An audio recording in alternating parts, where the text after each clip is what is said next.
Well, I'd love to be outside today talking to you about new sod, but it's about 50-mile-per-hour wind, so I figured I would go into the house and actually get some good audio here on this video. So new sod is a topic that a lot of people probably have questions about. You get a new build done, get new sod put in, and then you are left with what should I do with this sod and figure out how to take care of this lawn. So I haven't had a lot of content on this in the past because I haven't had a lot of opportunities to really show you that. But my good friend Will, who lived across the street from me, you might remember we did a full renovation at his house. He and his wife moved to a new house recently. They have new sod put down, so that gives us the opportunity this year to go over some of that stuff, but also today to give you the basics of what you should do after that new sod is laid down and some of the beginning steps of that. So the first thing I think we should talk about is soil testing. You have a blank slate here, you just have a new lawn, you have new sod put in. It would be a great time right now to do your soil testing, and before you put down any fertilizer, before you make any changes to it, you have an opportunity there to get a sense of what's going on in the soil and what fertilizers are going to be best for you going forward, or if you need to adjust your pH, and just get that game plan right away. So I highly recommend right now, if you can do the soil test, that would be great before you put down anything on this. If you've already put down something, then you probably want to wait about a month or so if you wanted to do a soil test to get a fairly accurate reading of what's actually going on. Please check out my video from the spring on soil testing to get a sense of how to do that. It's not as difficult as it appears, so that would be a good thing to start with, number one. So number two, it is spring and most people are thinking about putting a pre-emergent onto their lawn to prevent crabgrass. If you've just had this put down as far as sod goes, you will not want to put that pre-emergent on, especially because it has not established yet. But even if it was young and it's starting to grow in, putting the pre-emergent on can do some damage to those roots that are just trying to grow in now, so I would not suggest doing that. Babying the sod the first year would be a good idea to limit as much as possible, except for fertilizers. Just try to limit as much as you can that's going to do any sort of damage to setting back the turf. So pre-emergent, do not put that on right in the spring. This needs some time to root in and get established before you put something like that on there. What you will want to prepare for, and like I said, you're going to want to limit this as much as you can, but if you are going to see some crabgrass come up, you're going to need to go with a post-emergent control.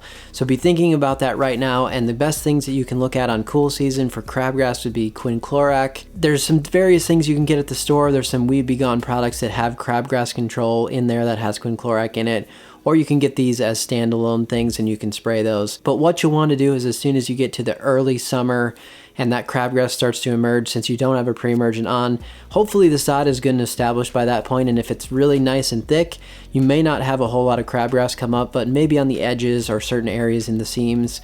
This is easy to take care of with a post-emergent spray, either spot spraying those spots, or if you happen to have a widespread area of some weeds, then you want to take care of that, spraying that at that time before these get out of control and start taking over in the midsummer. So be thinking about that as far as your strategy goes, since you're not going to be using a pre-emergent. The next thing is hopefully the sod was laid well and there's not a whole lot of seams or a whole lot of large areas in between those seams. Hopefully this was done so that everything looks nice and tight. It's a good idea though right now going into spring when the ground is soft. You don't want it super mushy, but you don't want it too dry either. It's a good idea to actually get a roller out on this, or you can just tamp down those seams. If you see anything right now at this point that needs to be pushed together a little more, that's a good time to do it. Also with that roller, it's going to help with a couple other things. It's going to push that sod right down onto the soil layer and make sure that those roots are right there to grab onto that soil. And also in our case here with what we did at Will's new place, the sod is fairly bumpy coming out of this. This is not going to be any sort of major leveling that gets done with this, but also does smooth it out and will help with some of those bumps. So we went over this whole thing with a roller. You could definitely tell afterwards that it did smooth things out. Some of those high and low spots came together a little more, and so it did help with that. But again, top dressing in the future would be your best bet into getting a nice smooth surface. But for now, if you've just received some rainfall and it's not sloshy or anything like that, but it is wet enough to go out and roll, that would be a good time to get that done and to make sure that everything is down on the soil with the sod and ready for those roots to go in. A lot of people want to know what to do with bare spots. Maybe you had some things that just didn't take, or some of the seams that didn't go together very well. So with bare spots, I think it's important not to get too crazy at the beginning. Know that some of this grass needs to root itself, and don't go overboard in terms of trying to seed some spots or doing any of that. Especially you have Kentucky bluegrass here with cool season lawns. That needs some time to fill itself in, so some of those seams that may look like they're not completely together right now will fill in as that bluegrass spreads. If you had something like a fescue that's not really going to spread but is going to tiller out a lot more, meaning it will get a lot more leaves on each one of those plants, then also give that some time to see what you're actually dealing with. The reason that I say that is because if you try to go fix those bare spots, you try to put some nice topsoil in there, it's likely going to be difficult to find the exact seed that they used when they did this sod, and then you're going to have some variances in terms of the grass types. Maybe you're going to have some things that don't match up completely, and you definitely don't want that. So give this some time to grow in and mature and see where you're at that point. Later on, if you do have some spots that you just know didn't come in, then you can look at something like a really light layer of nice quality soil on there and putting some seed on. Or if you have small bare spots, you could take a plug of this actual sod that's growing and doing really well in another part of the yard and actually move that to that bare spot and let that grow out. So those are a couple options on bare spots, but let it grow in first and see where you're at. It would be nice if you had an irrigation system to be able to keep up with this. I know a lot of you, though, don't necessarily have that, so you have to come up with a different system. So if whether you're using sprinklers or whether you're using an irrigation system, I think a lot of times I see sod getting really overwatered. Usually it's pretty easy to keep that seed from drying out with not a whole lot of water, but when you have this sod, you need to make sure that the water's getting down to exactly where those roots are. So it's going to take some more water, but a lot of times with new sod, I see rivers running off of it and people drenching it. Now, if it's the middle of the summer or something and it's really hot, or if you're out west and you have really dry conditions and it starts to heat up, then you will need to monitor that moisture, and sometimes it will probably need quite a bit of water on the grow-in portion. But you can check this with a soil probe if you'd like to make sure your water is getting down to actually where the roots are. Or you can go out if you have a small corner that's not rooted down yet, you can peel that back slightly just to make sure you're getting the moisture down actually to that root layer. This is something that it can start to dry out some as it's starting to grow in. You don't want to stress it too much, but you also want to make sure that those roots are starting to go down into the soil and they're not just being fed that irrigation up at the top layer and they just sort of stay there and don't want to go down into the soil. So make sure you're trying to get it to push those roots down, but checking the water and making sure that it's soaking down into that root layer is an easy way to see where it's at. So as far as fertilizer goes, during this grow-in portion, you're going to want to also get something on the lawn to help it root in. This is another reason why that soil test could be very important in terms of you figuring out exactly what fertilizers you need. A lot of times on these new home builds, at least around here, I see that most of the time they need a balanced fertilizer. There's a lot of times that they're going to need nitrogen, phosphorus, and potassium. Usually the phosphorus and potassium tend to be low on these new builds where they scrape off a lot of that good soil. If that has happened in your case, that soil test will help you to make that decision. But also, a balanced fertilizer typically on a grow-in is not a bad idea in general if you don't have a soil test done. So a balanced fertilizer would be something like 10-10-10, or you could probably use starter if you are trying to get this to grow in. Also a good idea with fertilizer, and an ideal way to do it would be to spoon feed.